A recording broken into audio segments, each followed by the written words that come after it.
Saludos y muy buenos días.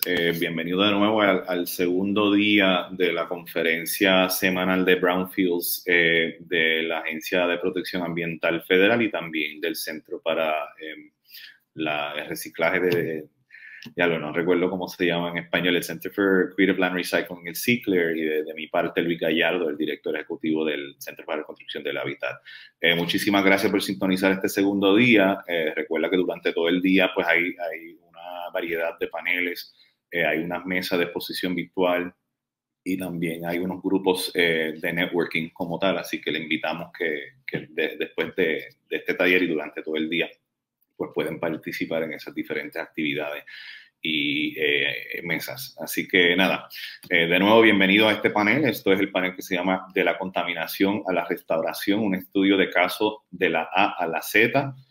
Mi nombre es Luis Gallardo de nuevo, el director ejecutivo del Centro para la Reconstrucción del Hábitat, y pues quisimos diseñar este panel con el fin de explorar en detalle un proyecto específico desde su conceptualización y diseño hasta la fase de implementación como tal. Así que tenemos hoy dos invitados de Perkins Wills, una firma de arquitectura que tiene una presencia en Puerto Rico, no solamente por iniciativas como Resiliency, que luego pues conversaremos sobre eso en otras actividades en esta conferencia, pero también tiene una presencia en los Estados Unidos e internacionalmente también. Así que cuando estábamos buscando un proyecto que podemos resaltar dentro de esta conferencia, se nos ocurrió pues buscar más allá y tratar de buscar un ejemplo interesante, y ahí es que nos topamos con un proyecto en Brasil de la construcción de un edificio que se llama el Centro de Innovación e Investigación de L'Oréal, la compañía cosmética. Desde su conceptualización, este proyecto incorporó unos conceptos y normas de responsabilidad social y ambiental sumamente impresionante. He visto en los videos y con lo que he leído sobre el proyecto, va a ser un estudio de caso bien interesante para todos ustedes. Este panel será totalmente en español. Tendremos dos panelistas. Luego pues procedemos a un corto video del proyecto y después regresamos de nuevo para recibir preguntas. Así que a la mano derecha de la pantalla hay una cajita de chat donde ustedes pueden zumbar sus preguntas durante cualquier momento del panel. Siéntense en la libertad de someter su planteamiento, inquietudes, preguntas, lo que sea, y ahí pues al final tenemos un bloque para atender esas preguntas. Así que, y después de eso, pues volvemos a otro video para resaltar un proyecto de Puerto Rico y cómo es que eso empata con los recursos que están disponibles sobre los brownfields aquí en Puerto Rico. Así que, de nada, pues así que vamos a comenzar ahora con el primer panelista y también aprovecho para introducir la segunda persona que van a presentar un panel en conjunto. José Elabert Navia, que tiene 37 años de experiencia como arquitecto y es director regional para América Latina de Perkins Wills. Ha trabajado extensivamente con proyectos académicos, de museos, hoteles, trabajo corporativo, residencial, y se especializa también en proyectos de uso mixto, cívico y de salud. Es ex decano y también forma parte todavía de la Facultad de Arquitectura de la Universidad de Miami. Así que bienvenidos, José. Muchísimas gracias por sacarle su tiempo para participar en este panel. Y también Pat Bosch, que también es de Perkins Wills, miembro fundadora del estudio de Miami desde el año 96 y es la directora de diseño. Pat ha sido reconocida internacionalmente por su alta calidad de trabajo y estilo de trabajo colaborativo. Se especializa más bien en unir diferentes accionistas, buscar nuevas ideas y también encontrar terreno en común para colaboraciones de diferentes índoles. Así que también tiene su enfoque humanístico, multicultural y con un sentido de responsabilidad ambiental. Así que qué mejor proyecto que este para poder invitar a ambos para conversar con nosotros. Así que, José, el piso es suyo y estamos bastante pendientes a aprender sobre el proyecto. Bueno, muchas gracias, Luis. Es un honor estar con ustedes. Una cosa que no mencionaste, que para nosotros, para Pat y para mí es muy importante, además de todos los elogios que compartiste, Pat y yo crecimos en Puerto Rico y vivimos casi 20 años en Puerto Rico, así que para nosotros esto es una manera de devolver un poco lo mucho que Puerto Rico compartió con nosotros según crecimos. Así que es un honor y es un gusto participar y estar con ustedes.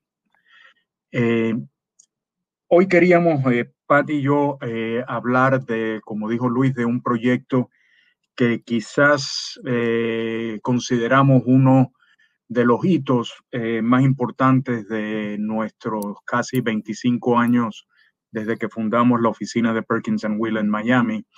Esto fue una oportunidad verdaderamente extraordinaria. En mi papel de coordinador de proyectos de Perkins & Will en Latinoamérica, nos llamaron unos grandes amigos en Río de Janeiro para ver si queríamos compartir con ellos y participar a una gran oportunidad que se les había presentado a ellos para diseñar el nuevo centro de innovación de L'Oréal, de la compañía de cosméticos francesa, que me imagino que todos conocen. Ellos no tenían la experiencia en laboratorio, pero obviamente siendo una oficina de Río de Janeiro, entendían los particulares de trabajar en Brasil. Y formamos equipo y ya Pat les enseñará el proyecto después, pero tuvimos éxito en ganarnos una competencia interna y la cual fuimos seleccionados para el proyecto. El próximo. Antes de que Pat entre en detalles en el proyecto, quería poner un poco en contexto dónde es el proyecto. El proyecto es en la antigua capital de Brasil, Río de Janeiro. Río de Janeiro fue escogida como capital original de Brasil precisamente por su ubicación extraordinaria, una bahía totalmente protegida. Los franceses se dieron cuenta de esto y los portugueses, cuando se dieron cuenta de lo que los franceses habían descubierto, desplazaron a los franceses. Pero como ven ahí en una foto de principios del siglo XX, es posiblemente una de las ubicaciones más extraordinarias en todo el mundo. Próximo. Aquí ven la bahía. Generalmente cuando ustedes ven las fotos de Río de Janeiro, por lo menos yo siempre me imaginaba que daba directamente al mar. En este caso, como ven, hay una bahía que protege la ubicación de Río de Janeiro, la bahía de Guanabara, que da al Atlántico, y de ahí la selección de la capital. Próximo.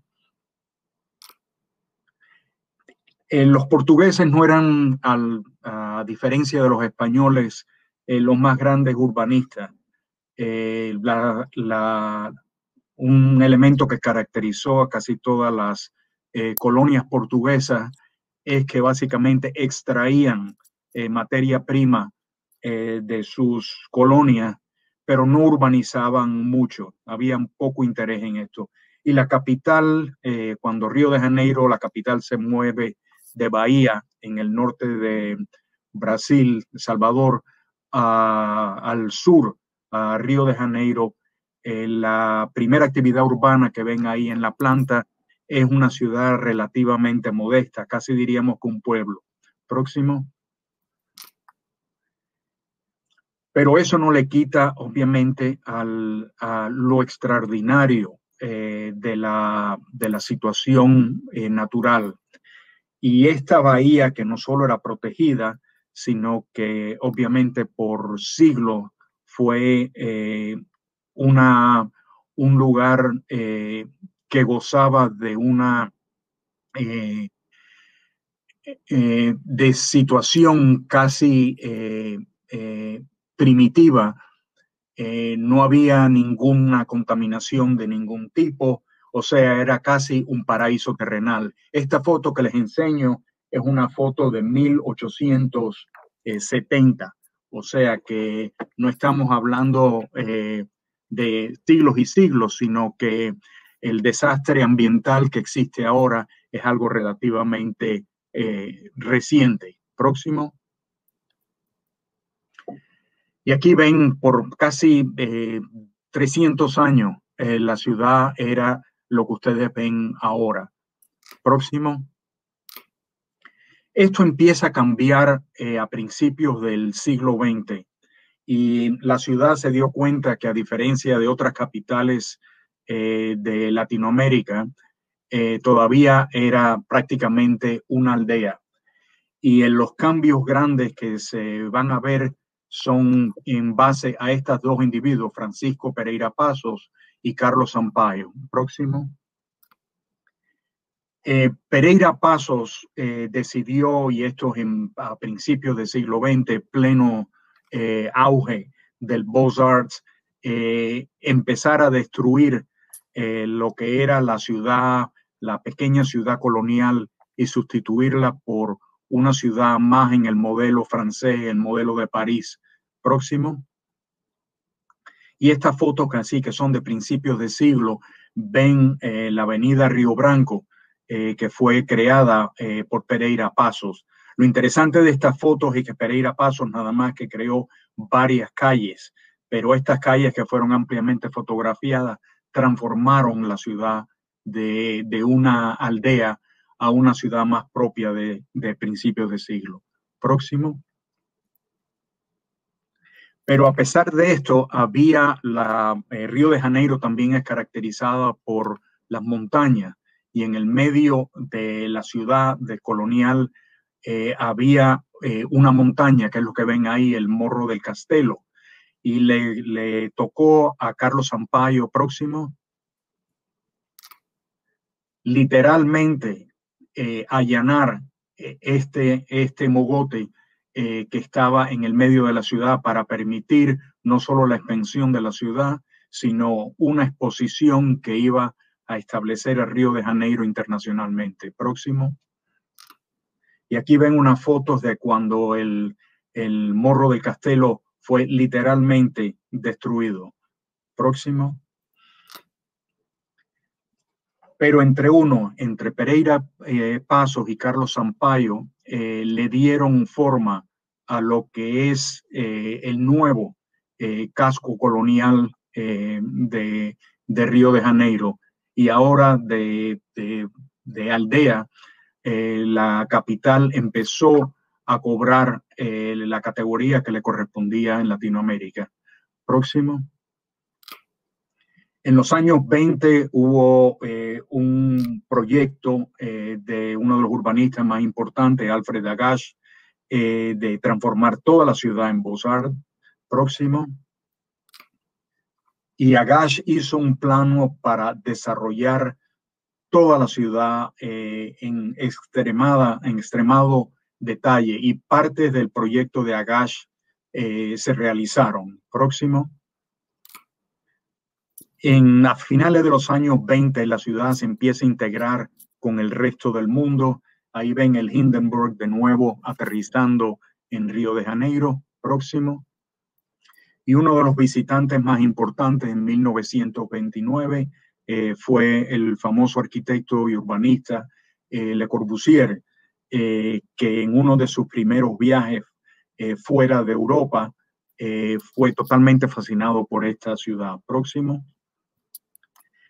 Y aunque Agache era el urbanista que fue seleccionado, Le Corbusier empezó a hacer croquis, empezó a producir proyectos que nunca le habían sido solicitados, pero crearon una visión nueva para la ciudad, y más importante, trajeron una generación nueva de arquitectos, el más importante de ellos siendo Oscar Niemeyer, que trabajó con Le Corbusier en varios proyectos en Brasil, y que Pat hablará un poco de él más tarde. Próximo. Y la ciudad en el siglo XX fue totalmente transformada. Aquí ven lo que era el casco histórico, que ahora es prácticamente irreconocible. Próximo. Todavía, y esto todavía existen, los medios de transportación que fueron introducidos a finales del siglo XIX y que corren todavía por la parte colonial. Próximo. Y así el proyecto de Le Corbusier de considerar toda la ciudad como uno. Próximo. Próximo. Y próximo. Obviamente estos proyectos eran demasiado ambiciosos para poder ser realizados, pero la impresión que causaron sobre el país fueron una impresión extremadamente profunda. Y Brasil, de ser un país hasta cierto punto retrógrada y colonial, se convirtió en el país que llevaba el emblema de la arquitectura moderna en Latinoamérica. Próximo. Y la ciudad entonces en el siglo XX empieza a crear una serie de transformaciones. Próximo. El más significativo fue en los años 70, cuando se extiende literalmente la ciudad. La ciudad de Río de Janeiro, la parte urbanizable, siempre ha sido limitada y la ciudad le ha robado a la bahía, como en este caso el famoso parque en Botafogo, que fue una de las realizaciones de Roberto Burle Marx y de Reidy. Próximo. Y posiblemente una de las realizaciones más importantes en todo Latinoamérica. Próximo. Y aquí ven el croquis de Burle Marx, el arquitecto paisajista posiblemente más importante del siglo XX. Próximo. Próximo. Y la ciudad, como ven ahora, y verdaderamente por primera vez reclama la bahía. La bahía de Guanabara, que aunque era el elemento posiblemente natural más impresionante de Río de Janeiro, la ciudad siempre le había dado hasta cierto punto la espalda, y con la ampliación de Botafogo vuelve de nuevo a mirar hacia la bahía. Próximo. Y se empiezan a desarrollar todos estos elementos, dando a la bahía el parque. Próximo. Y posiblemente lo que el resto del mundo conoce más de Río de Janeiro, las grandes playas de Copacabana y de Ipanema. Próximo. Y aquí, especialmente en Copacabana, Burle Marx también tuvo otra gran intervención. Próximo. Próximo. Próximo. Y esto hasta cierto punto verdaderamente fue la época de gloria de Río de Janeiro, los años 50, los años 60.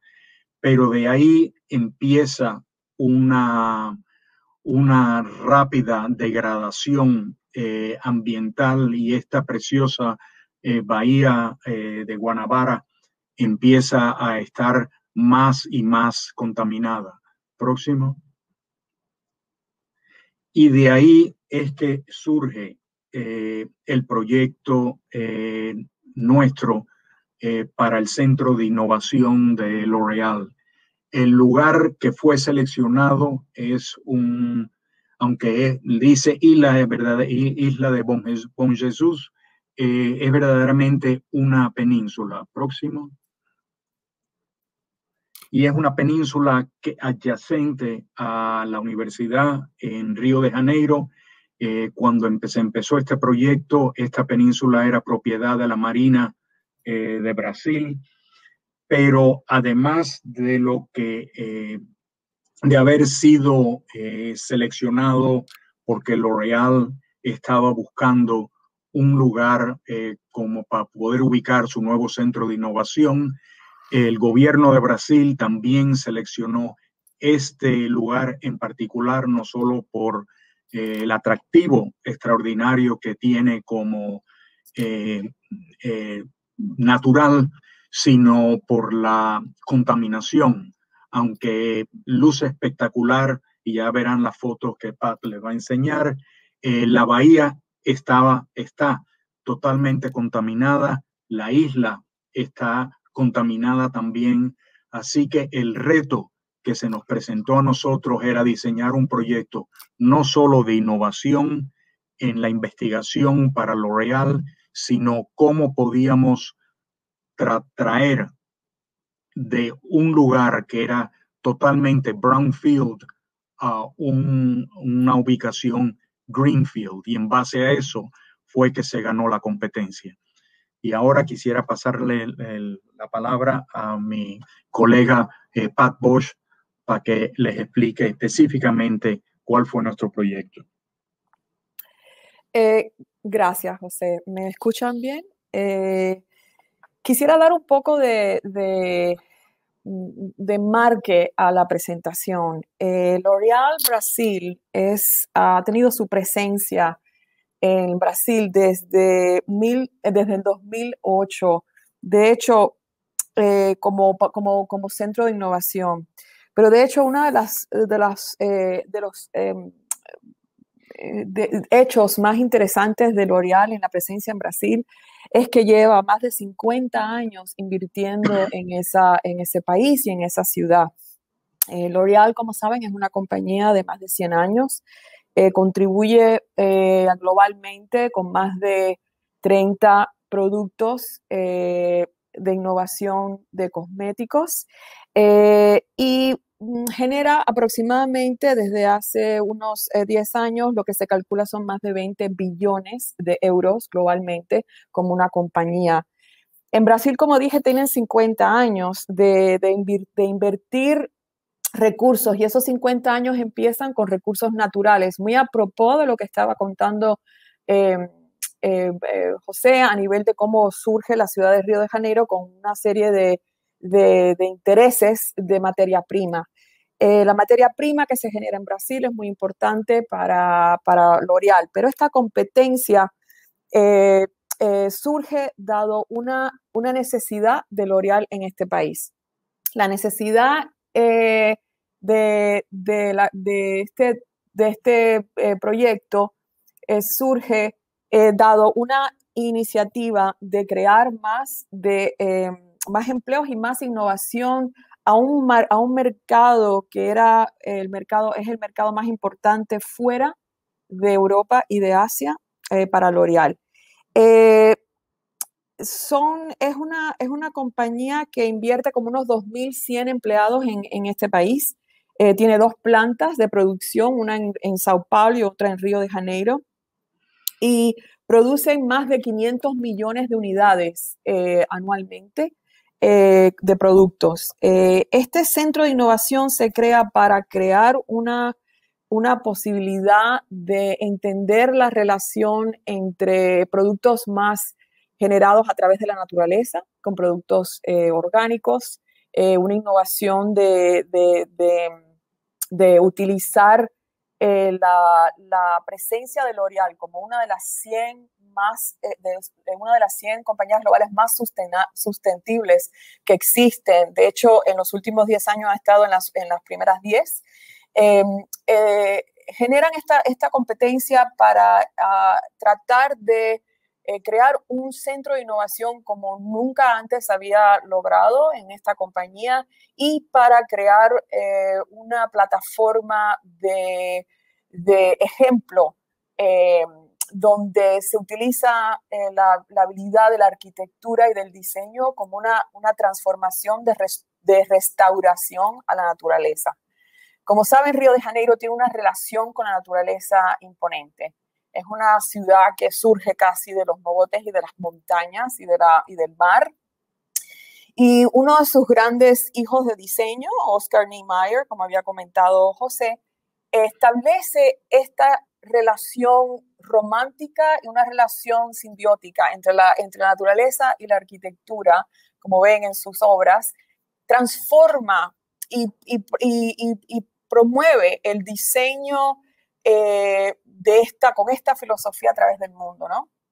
Y habla de lo que es dejar la naturaleza informar la arquitectura y el diseño.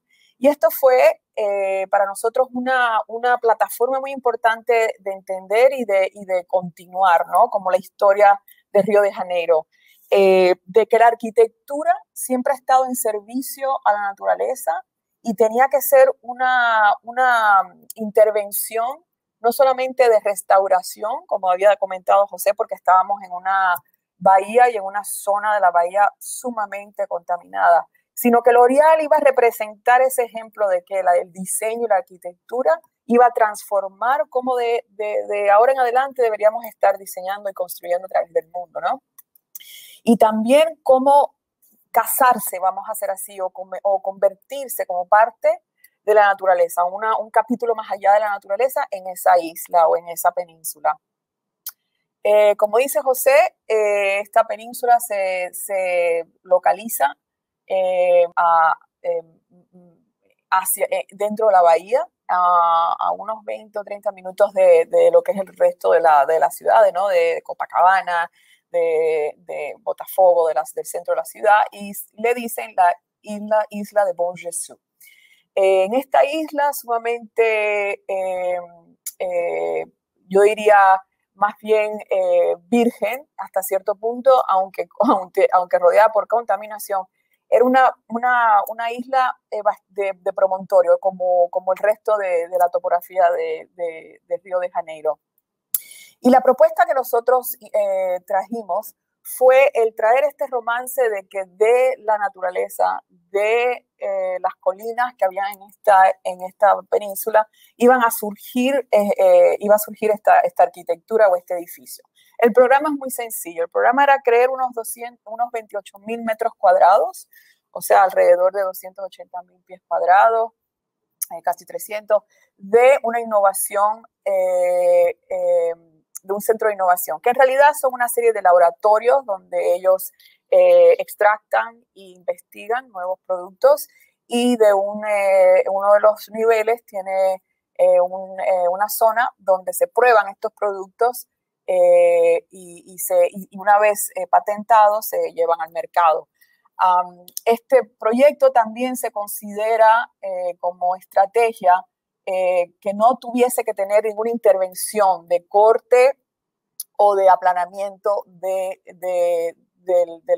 la península. O sea, que este proyecto iba a posarse gentilmente, no solamente en la naturaleza, sino que iba a surgir y utilizar parte de lo que son toda la sección de la península y de la topografía como parte del sistema hidráulico, el sistema de restauración que iba a confrontar este proyecto.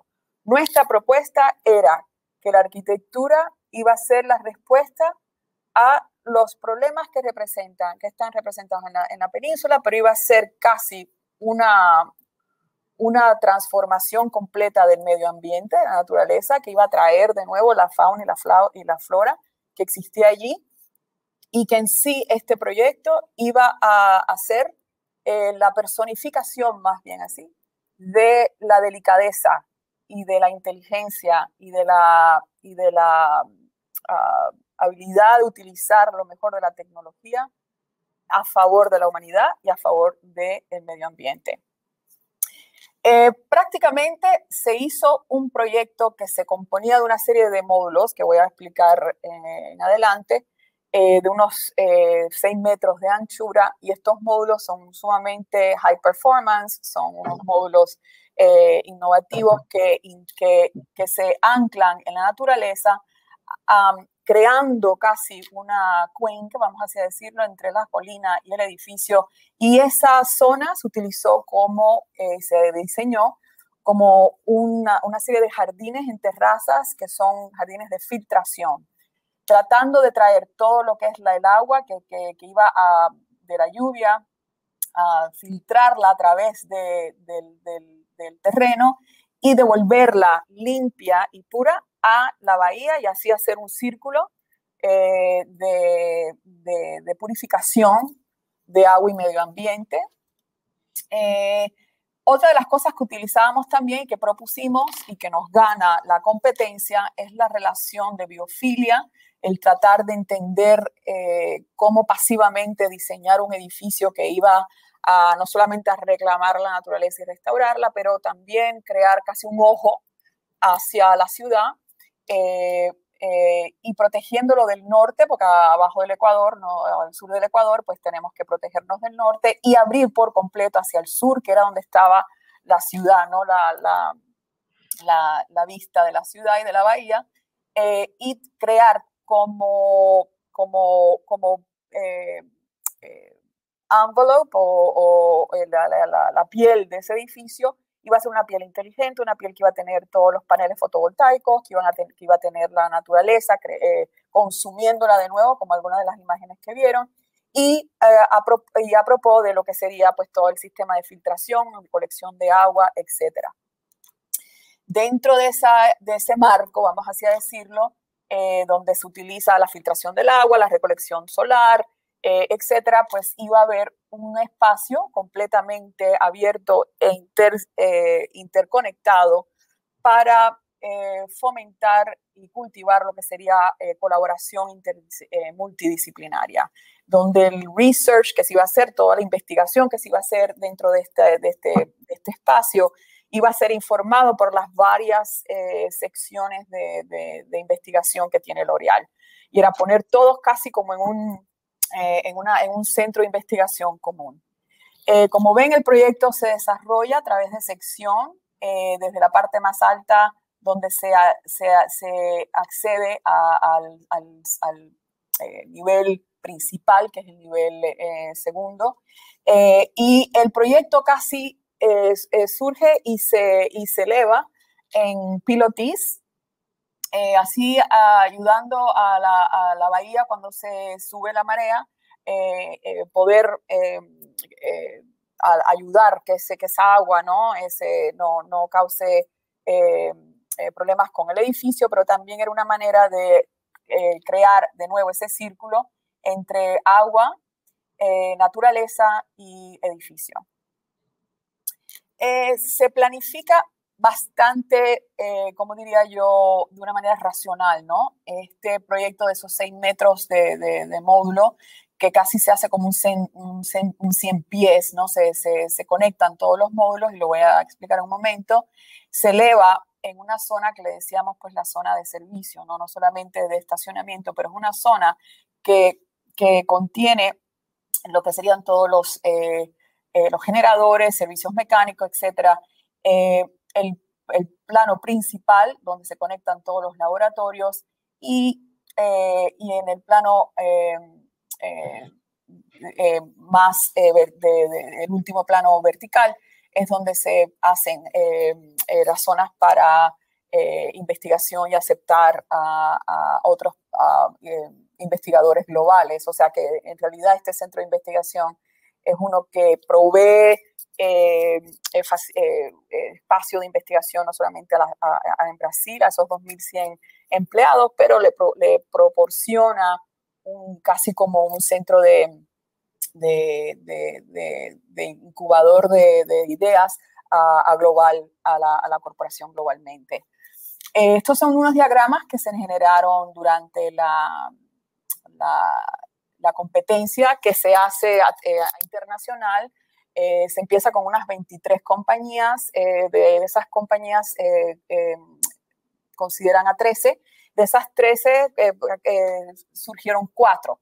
Esas 4 compañías, todas internacionales, entre ellas nosotros, que somos una compañía, como estaba diciendo Luis, que empieza en los Estados Unidos, pero nos hemos convertido en una compañía global de más de 24 talleres en todo el mundo, incluyendo un taller ahora en Brasil, en Sao Paulo.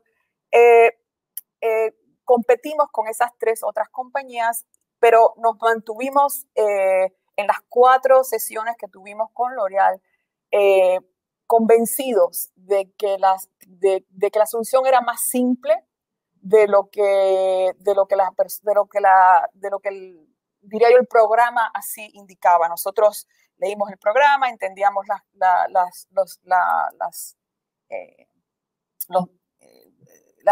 situaciones que teníamos que resolver, pero pensamos que, y eso fue parte de lo que mantuvimos nuestro ímpetu, era de que el proyecto tenía que ser simple y sencillamente un proyecto que tenía que entender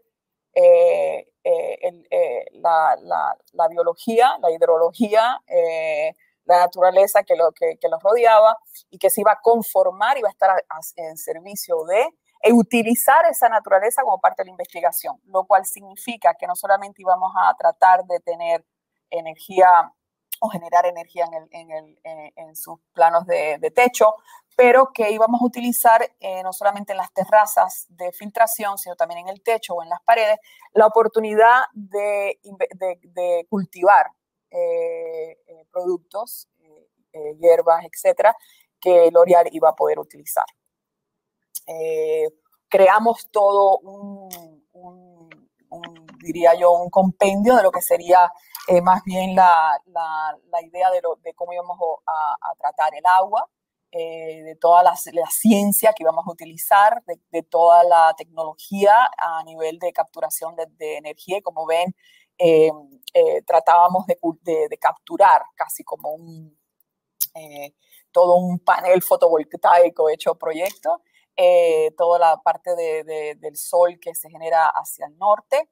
Y como ven, capturar la habilidad de tener un solo punto de servicio con una zona de investigación sumamente flexible. L'Oréal nos dice a nivel de lo que serían los materiales y el hábitat de la ciudad, de que parte de la intención de ellos era poder brindarle al gobierno de Brasil la idea, el concepto de que este proyecto debería ser, como había dicho anteriormente, el ejemplo de cómo deberían ellos estar construyendo al borde o al nivel de la bahía y hacer pues parte de un collar de perlas, ¿no? De tener una serie de edificios como este que podían ser más bien regenerativos, no solamente sostenibles. Una de las cosas más importantes de este proyecto también es la utilización de los materiales, de la materia prima que se utiliza en Brasil. Brasil siempre se ha conocido como un país que utiliza el hormigón armado a través de las décadas de una manera muy innovativa. Una de las cosas que se nos presentó fue la habilidad de invertir en el acero, en la industria de acero de Brasil, así no teníamos que invertir o importar, pero lo más interesante es que la energía que se utiliza para manufacturar el acero, que también se iba a hacer un poco más a nivel de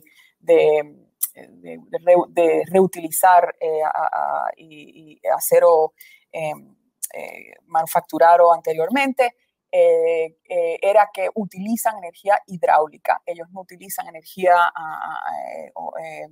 o consumen energía para manufacturar el acero, y eso fue una situación bastante interesante y era una manera de ayudar a ese núcleo de manufactura que existía en Brasil, pero también nosotros utilizar una manera de manufacturar acero que era un poco más sostenible.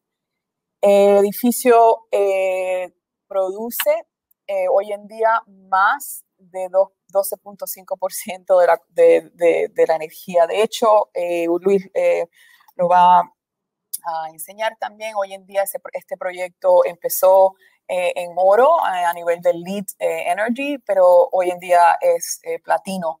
Y también se utilizaron los cánones del Living Building Challenge, como unos 3 o 4 pétalos del Living Building Challenge, donde estábamos tratando de entender las zonas, como dicen aquí, no solamente de fotovoltaico, pero también cómo se podía a lo mejor utilizar zonas para cultivo, que es lo que ven en este diagrama.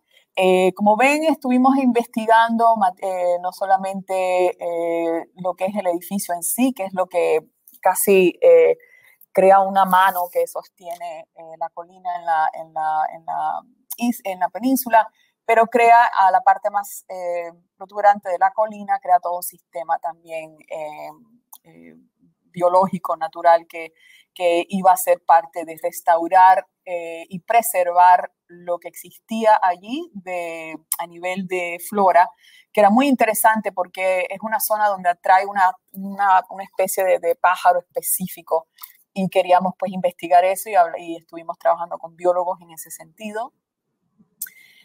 Así que generamos una zona de preservación, de mínima intervención, una zona de intervención segunda, donde íbamos a, pues, a hacer cultivo y vamos a hacer también zonas de potencial de capturar agua, y también zonas donde podíamos investigar qué otros tipos de insectos que son importantes para polinizar alguna de las materias que iban a utilizar, cómo serían estas zonas. Y una zona tercera, donde era la filtración del agua para devolverla a la bahía limpia.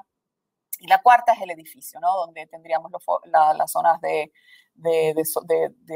solar, pero la zona también de cultivo más específico, más científico. Junto con la compañía francesa Phytorestore, diseñamos todo un sistema, ¿no? De colección de lluvia, de colección del agua potable y del agua que producía el sistema de aire acondicionado. Esos 3 puntos de colección llegaron a ser, surgen parte de lo que son las cisternas, etc. Como ven, utilizamos investigamos todo lo que era la infraestructura más bien existente del site. Y aquí ya ven cómo el edificio empieza a surgir con todas sus zonas. El módulo de 6 metros que se investigó a nivel de luz, a nivel de filtración del aire, a nivel de cuántos kilowatts de energía cada uno de esos módulos de 6 iba a generar. Y crear ese módulo de 6 metros como el módulo inteligente y crear el 100 pies. Ese 100 pies, pues, se combina una serie de módulos, se conectan cada uno de ellos interiormente, son 2 plantas que se intercomunican y el sistema de aire acondicionado y la electricidad que surge a pie del edificio brinda los servicios a nivel vertical en 3 puntos. Esta es la imagen que se genera al final del proyecto, una vez lo habíamos ganado con el cliente. Esta es la investigación del interior. Como ven, una vez uno entra al edificio, enseguida se ve confrontado con la bahía y con la naturaleza. Y aquí se ven las primeras fotos del edificio, donde ya se ve el hecho de que el edificio surge, ¿no? De la naturaleza y se eleva hacia la bahía, el punto de llegada. Los centros de investigación interconectados con unos cubículos de conference rooms que se elevan y brindan oportunidad de vistas hacia la bahía. Como ven, aquí va la bahía y los puntos de colaboración. El edificio hoy en día todo de metal panel, ¿no? De paneles pero van a ver en el video como también ya está completamente cubierto de paneles de fotovoltaicos. Aquí es la foto donde se ve, utilizamos el hormigón armado y la relación de ese comentario casi natural de lo que es orgánico del sistema del hormigón armado y más bien lo más científico, lo más máquina, ¿no? Del edificio con los paneles de metal. Y aquí ven el edificio ya completamente terminado, ven cómo la naturaleza se ha consumido lo que es la parte de los jardines filtrantes y ya ven aquí la bahía un poco más restaurada y fértil. Muchísimas gracias y eso es la presentación. Muchas gracias. José y Pat, la verdad que gracias, muy impresionado. Estamos aquí en el chat interno reflexionando sobre las fotos y los planitos que la verdad que eran bien impresionantes y yo creo que esto es un buen ejemplo de un buen proyecto de brownfields exitoso donde matamos 2 pájaros con un tiro porque no solamente estamos mitigando y eliminando un riesgo ambiental que existe, pero también estamos produciendo un producto que devuelve a la naturaleza y también pues, puede funcionar como un motor de desarrollo para esa región. Así que vamos ahora a un corto video que resume más o menos el proyecto. El video creo que dura solamente 4 minutos y después regresamos a una sesión de preguntas. Recuerda que si quieren someter preguntas para nuestros panelistas, pues en la parte de arriba hay una pestaña que dice Engage, que pueden dar clic, que está encima de este video, dar Engage y ahí pueden sumar sus preguntas. Regresamos ya mismo con esa sesión y ahí pues seguimos por ahí para abajo en esta conferencia anual de los Brownfields. Así que seguimos con el video. Premissa de janeiro. Para a L'Oréal, a sustentabilidade é uma licença para operar e foi a principal premissa desse projeto desde o início. Esse prédio foi construído com respeito ao meio ambiente e considerando a questão da biodiversidade local. Por isso, foi certificado LEED Gold. Ainda mais importante do que uma construção sustentável é conseguir um lugar para viver e operar de forma sustentável. Nesse sentido, vamos apresentar para vocês o trabalho e o dia a dia do nosso prédio, que foi reconhecido pelo Programa Internacional de Construção Sustentável como o melhor nível LEED Platinum. Quero agora convidar vocês para conhecer um pouco da nossa rotina, como é viver e operar esse prédio. Vem comigo. O transporte, assim como a energia, tem grande importância na questão do carbono. E o transporte da L'Oréal veio fazer uma situação muito positiva, onde eu tenho tranquilidade, conforto, segurança e chego da melhor forma possível para fazer meu trabalho e deixando a minha vida profissional e pessoal balanceada da melhor forma. É um grande incentivo a empresa ter vagas dedicadas para carros de baixa emissão. Energia é um outro pilar considerado crucial. A nossa claridade vem da luz natural, por conta da fachada do prédio, e além disso a gente pode contemplar os dias de verão sem sentir o calor que está lá fora. E aqui no site de Nova nós temos um sistema de energia solar que atende o nosso site e tem um sistema de energia eólico que tem uma parceria com o sistema da Engie. Água, sabemos que é essencial. Toda a água que a gente usa, a gente trata internamente e depois reutiliza. Uma gestão consciente da água contribui para a preservação do meio ambiente. Estamos aqui é a nossa última etapa do nosso jardim filtrante, do sistema. Aqui a gente não usa produto químico algum, a gente também não sente cheiro, não exala nenhum odor.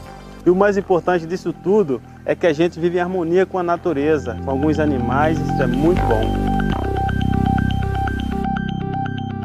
Quando falamos de resíduo, o mais importante é reduzir a geração e minimizar o impacto ao meio ambiente. Sair de lixeiras individuais nas estações de trabalho para coletores seletivos em pontos estratégicos do prédio, aliado com campanhas junto aos colaboradores e engajamento, fez com que a gente reduzisse o número de resíduos gerados nos postos de trabalho. Essa terra que é usada no jardim filtrante aqui do site é produzida a partir do nosso resíduo. Quando eu comecei aqui, realmente o lixo vinha bastante misturado. Tinha uma quantidade muito alta de lixo comum, o pessoal misturava bastante. Teve um treinamento, teve uma conscientização legal dos colaboradores e hoje em dia o lixo ele realmente é mais limpo. E por último, o LEED Platinum também considera os aspectos de arquitetura e bem-estar. Trabalhar aqui no centro de pesquisa é super inspirador. Eu me sinto super motivado. Tem todas as adequações necessárias para que você fique à vontade. Je suis particulièrement honoré de planter cet arbre, symbole de la distinction LEED Platinum pour ce magnifique bâtiment que nous avons construit ensemble et qui est un merveilleux symbole de l'innovation L'Oréal. Isso tudo vai muito além de um certificado. Reflete a nossa forma de trabalhar e o nosso estilo de vida na L'Oréal, reforçando o nosso compromisso de longo prazo com a sustentabilidade.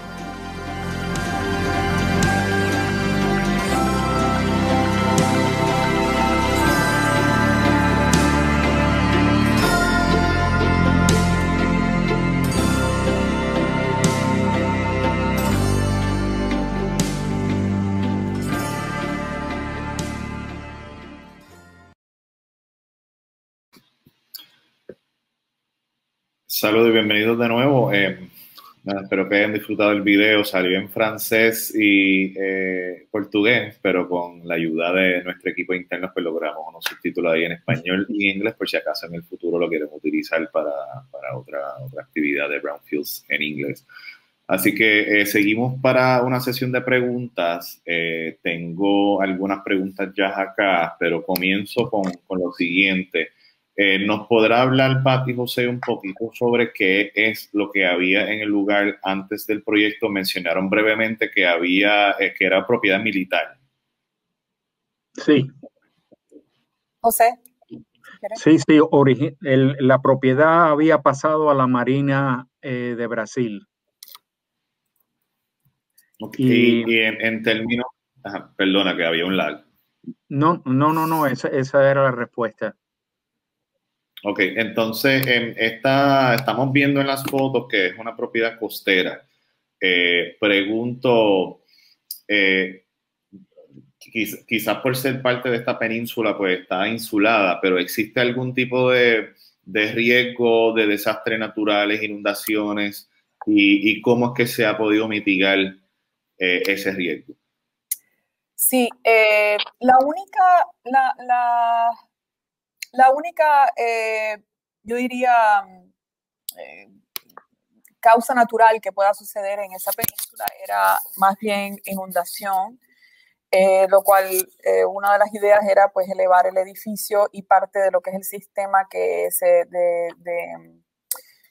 del eléctrico y mecánico que se utiliza en la base se eleva a un nivel más allá de lo que la posible inundación, y también se encapsula con acceso interior para proteger de cualquier tipo de inundación.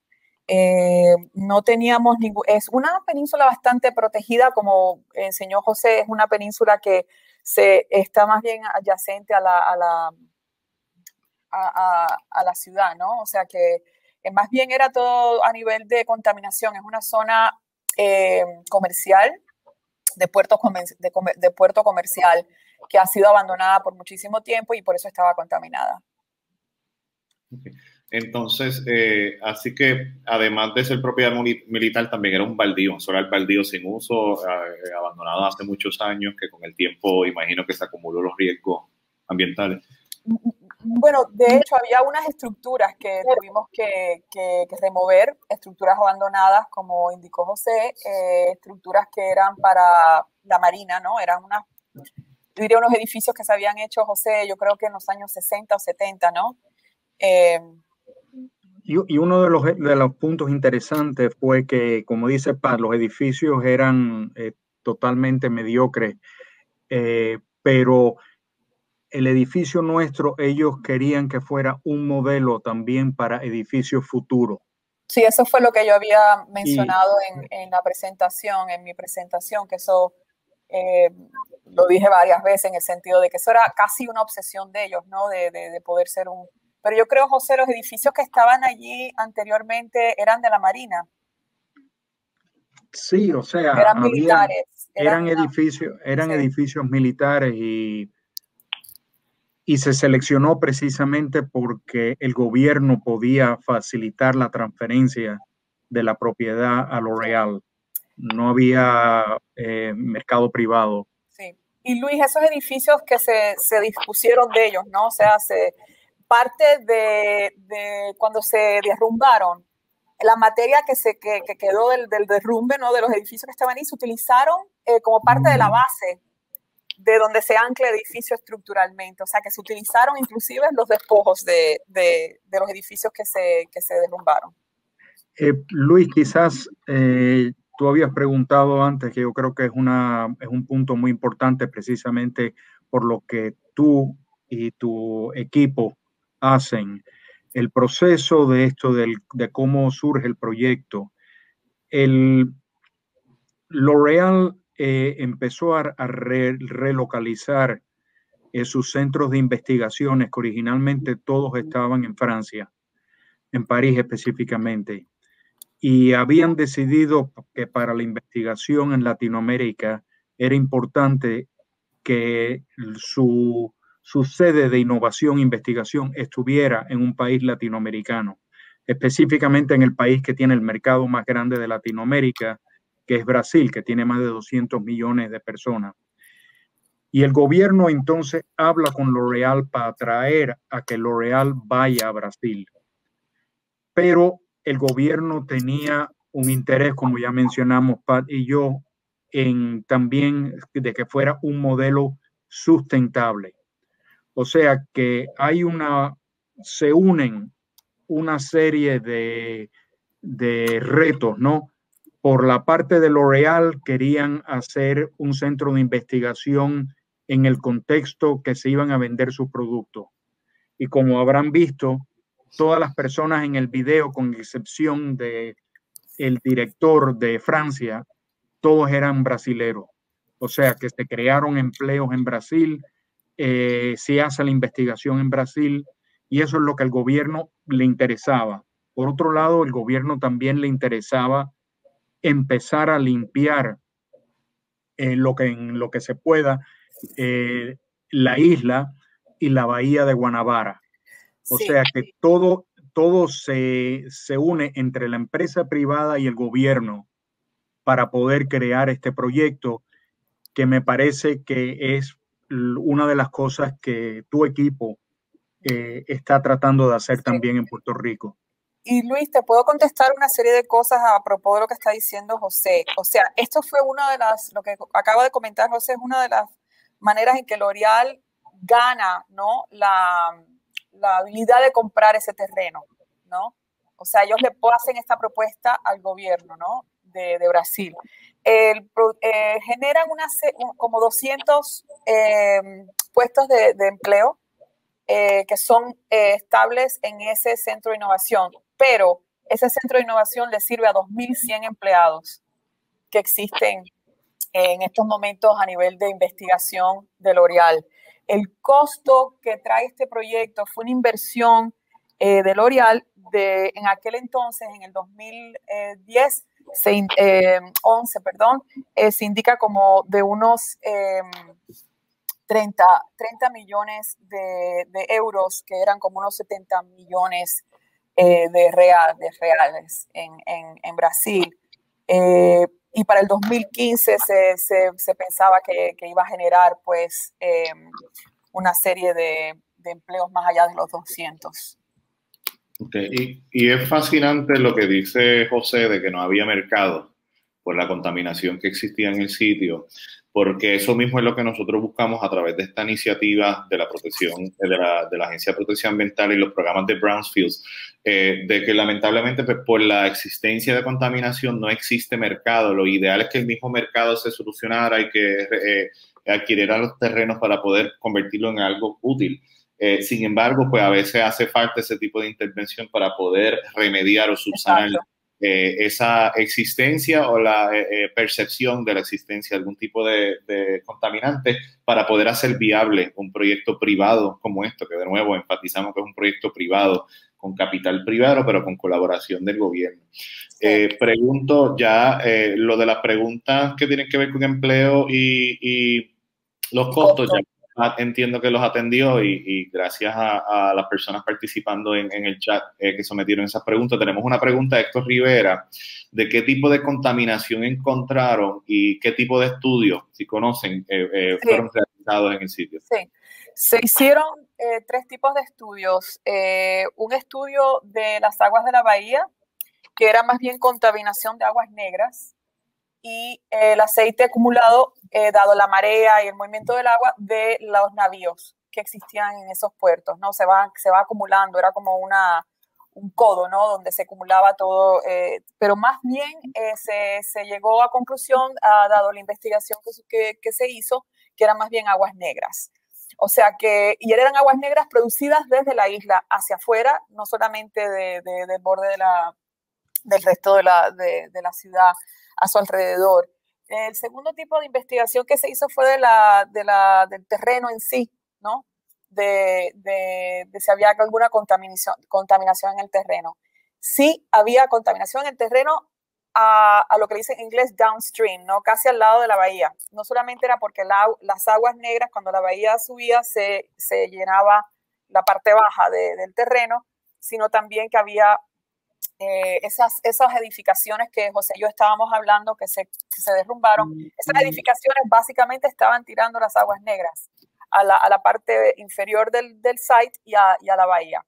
Se tuvo que restaurar toda esa parte de abajo, que es donde nosotros podemos anclear con fundación, ¿no?, con las fundaciones del edificio, en esa zona que estaba, para mitigar que estaba contaminada, encapsularla y restaurar el resto de la colina, no solamente a su parte más alta, sino la parte baja.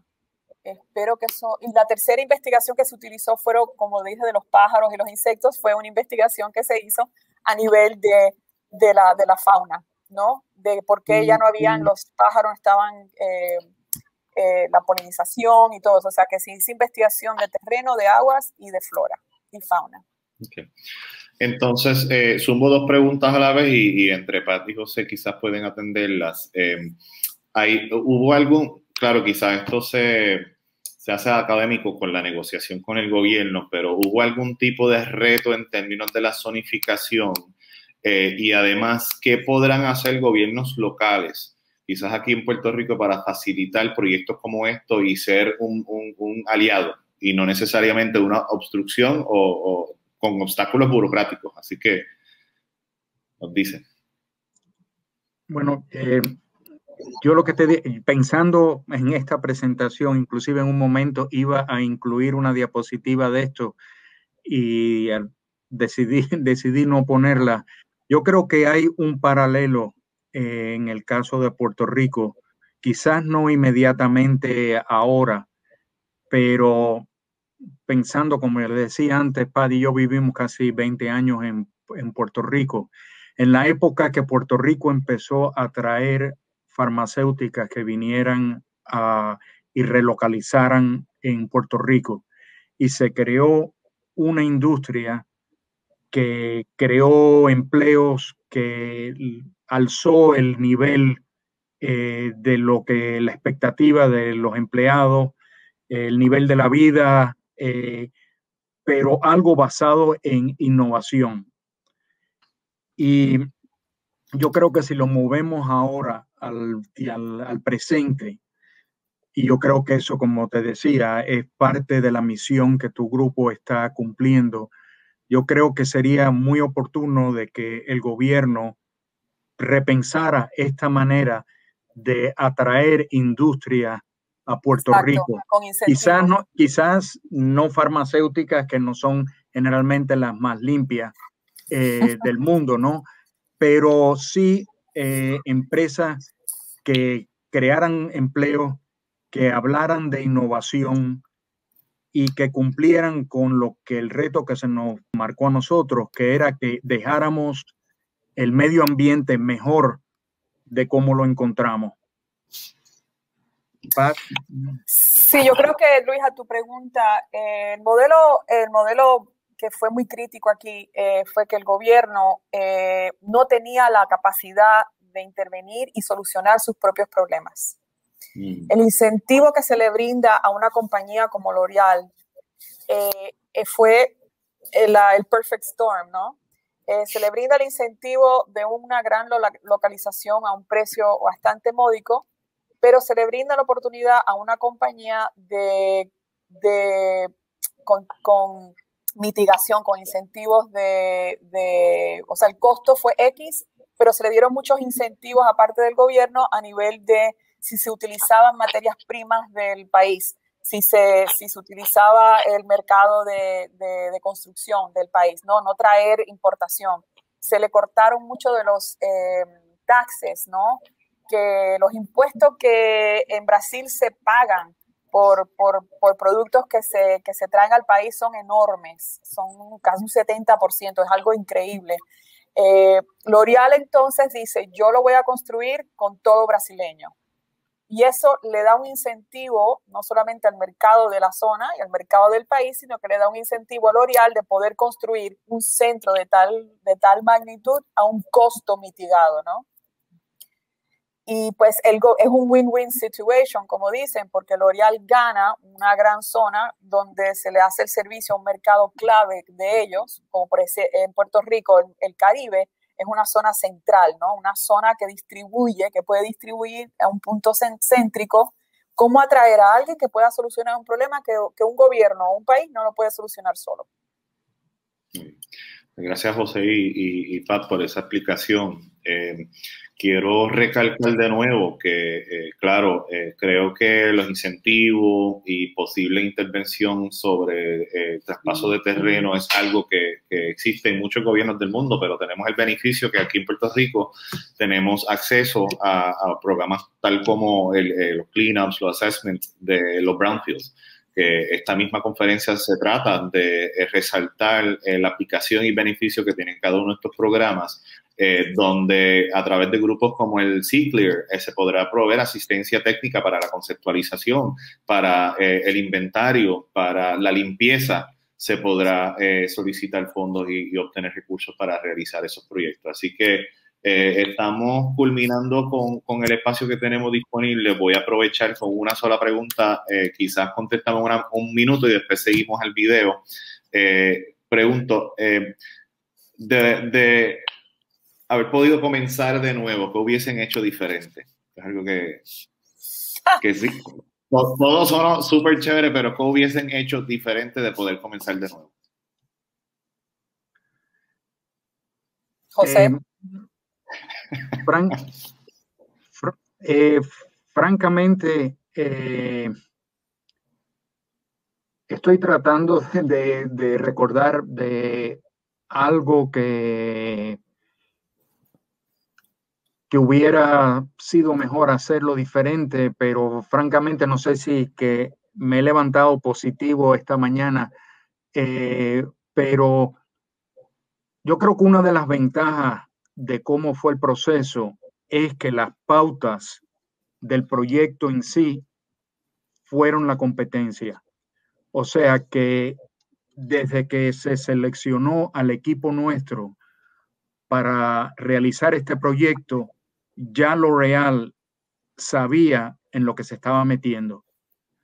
O sea que eso ya fue nuestro programa. O sea, nosotros no tuvimos que convencer a L'Oréal de las estrategias, obviamente específicas, ya en detalle, pues sí, pero en general las estrategias globales estaban establecidas en un proyecto.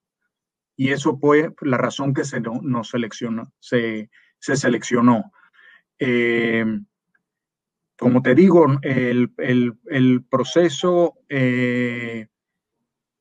más que nada, ojalá L'Oréal le frustró un poco las aprobaciones del proyecto después, sí, pero la Marina para transferir la propiedad tomó bastante tiempo y eso fue pura burocracia.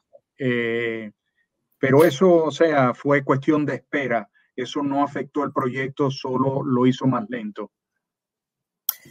Okay. Pues, gracias José y Pat. Recibimos una pregunta, pero por cuestión de tiempo lo atiendo. La pregunta era de que si el gobierno de Brasil requirió la compra de materia prima de Brasil. Y Pat me dice que sí, que fue así. Y inclusive pues los trabajos que generó también pues fueron de brasileños. Así correcto. Y eso fue requerimiento. Muy bien. Entonces, nada, pues lamentablemente pues, se nos acabó el tiempo. Ahora vamos a pasar a un corto video sobre un proyecto de Trastalleres San Juan, que la organización con quien yo trabajo ha tenido el placer de colaborar. Tenemos luego de eso un descanso de 15 minutos, así que esa es su oportunidad de levantarse, estirarse, tomar un cafecito, que lamentablemente no estamos presenciales, así que no tenemos los muffins y los desayunos que típicamente están dispuestos en las conferencias. Sin embargo, en la próxima sesión, a las 12, tenemos unos mensajes de bienvenidos y unos keynote speakers, podemos decir, que incluyen a la congresista Jennifer González, también Manuel Sidre y otro grupo estrella de diferentes representantes de agencias estatales, federales y entidades privadas y sin fines de lucro. Así que favor de no cerrar la ventana, regresamos de nuevo a las 12 y le dejamos ahora con el video de 5 minutos que casi me saca una lágrima cuando veo el video por lo bello que es el proyecto de Trastalleres y Museo Comunitario. Así que, Pat, José, muchísimas gracias por el tiempo. Muchísimas gracias. Muchas gracias y gracias a todo el mundo que lo ha visto. Y buen provecho para todos y todas. Bueno, gracias. Muchas gracias.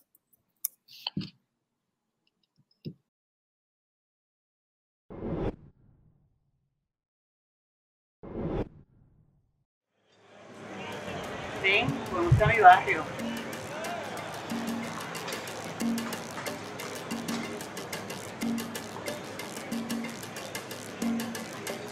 Saludos, mi nombre es Olga Villa, líder comunitaria de la comunidad de Trastalleres en Santurce. La comunidad de Trastalleres se forma por agricultores desplazados que vinieron a San Juan a buscar trabajo, siendo el terminal del tren que tenemos al frente, donde la mayor parte de ellos trabajaron. Es por esto que decidimos rescatar este edificio abandonado para utilizarlo como un museo de la memoria, y donde ahí vamos a recorrer y a recopilar toda la historia cultural de nuestro barrio. La situación de los edificios abandonados ha afectado grandemente a la comunidad. Primero, porque utilizan muchos de ellos como vertederos. Segundo, porque muchos de ellos están enfermos, lo cual perjudica la salud de los residentes. Nos hemos dado la tarea de rescatar estos edificios para mejorar nuestra calidad de vida. Esta iniciativa nace en el 2017 en una conversación que tuve con Marianne Ramírez, directora del Museo de Arte Contemporáneo, en el cual queríamos exponer toda la cultura y de todos los artistas, músicos y todo que tiene Trastalleres, porque Trastalleres es rico en música, es rico en artistas y en profesores.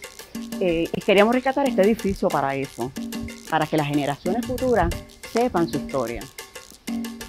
Ha sido bien importante la colaboración y participación en este proyecto del municipio de San Juan, el Museo de Arte Contemporáneo, la comunidad, por supuesto, y Health District.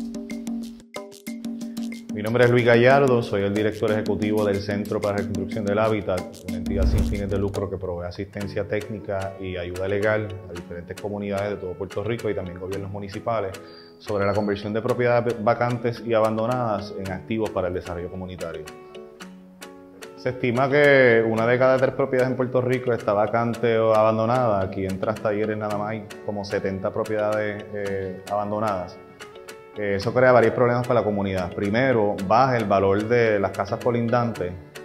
Además, pues también crea un problema de seguridad pública. Y finalmente también está la cuestión de la contaminación ambiental, no solamente por la presencia de plomo y asbesto, pero también las personas la utilizan de vertedero clandestino, de cargas ilícitas, contaminantes tóxicos y cosas así. Este proyecto viene desde hace años de parte del sector comunitario, sin embargo se han ido sumando diferentes entidades sin fines de lucro y públicas, incluyendo la organización nuestra que llegó por invitación del museo, pero obviamente pues vamos fomentando esos lazos con la comunidad. Y también la Agencia Federal de Protección Ambiental pues también proveyó asistencia para hacer unas pruebas ambientales al edificio como primer paso a la planificación y diseño del proyecto. Ya en esta propiedad pues se han realizado ciertas pruebas ambientales, ya hemos adelantado bastante en cuestión de la estrategia legal para la adquisición y también la planificación comunitaria, pero lo que falta ahora es la intervención del municipio, la declaración formal de esta propiedad con un estorbo público, la adquisición de esta propiedad por parte del municipio y su traspaso a la comunidad para convertirse finalmente en el Museo de la Memoria de Trastalleres.